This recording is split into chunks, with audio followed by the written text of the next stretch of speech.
मसाजोगचे सरपंच संतोष देशमुख यांच्या हत्या प्रकरणात विशेष सरकारी वकील उज्ज्वल निकम यांनी पहिल्यांदाच युक्तिवाद केला। बीड मकोका न्यायालयात झालेल्या या सुनावणी दरम्यान उज्ज्वल निकम यांनी अत्यंत महत्त्वाचा पुरावा कोर्टासमोर मांडला। चार्जशीटमध्ये उल्लेख नसलेल्या सीडीआरचा मुद्दा निकम यांनी कोर्टात मांडला।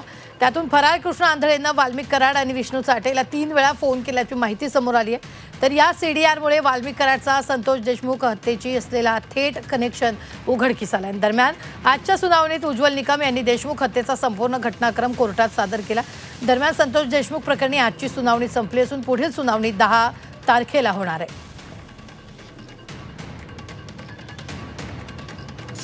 आरोपीच्या वकिलांनी ज्या कागदपत्रांवरती सरकार पक्षाची भिस्त होती, विशेषतः सीसीटीव्ही फुटेज, त्याचप्रमाणे सीडीआर, त्याचप्रमाणे या आरोपींची जी गोपनीय मीटिंग जी झाली, जी 7 डिसेंबर 2024 ला, आणि त्याचप्रमाणे ही जी मीटिंग झाली त्याचप्रमाणे हॉटेलच्या तिथे जे एकत्र भेटले होते त्या संदर्भातले सगळे कागदपत्रांचं मागणी त्यांनी मागितली होती। त्याप्रमाणे मागणी, त्याचप्रमाणे यांनी प्रत्यक्ष ती अबादा कंपनी जी आहे, या अबादा कंपनीच्या अधिकाऱ्यांना जी धमकी दिली होती, ती धमकीचे ऑडिओ कॉल्स, ऑडिओ रेकॉर्डिंग हे सुद्धा न्यायालयात आम्ही हजर केले आहे।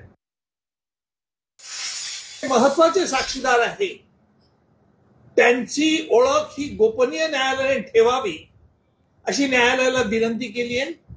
दुसरा एक अर्ज आम्ही आज न्यायालयात दिला की यातील काही लोकांची प्रॉपर्टी जी आहे, ती प्रॉपर्टी या संघटित गुन्हेगारी कायद्याखाली देखील जप्त करावी अशी न्यायालयाला आज विनंती केली। त्यानुसार न्यायालयात आम्ही आज अर्ज केलेले आहे।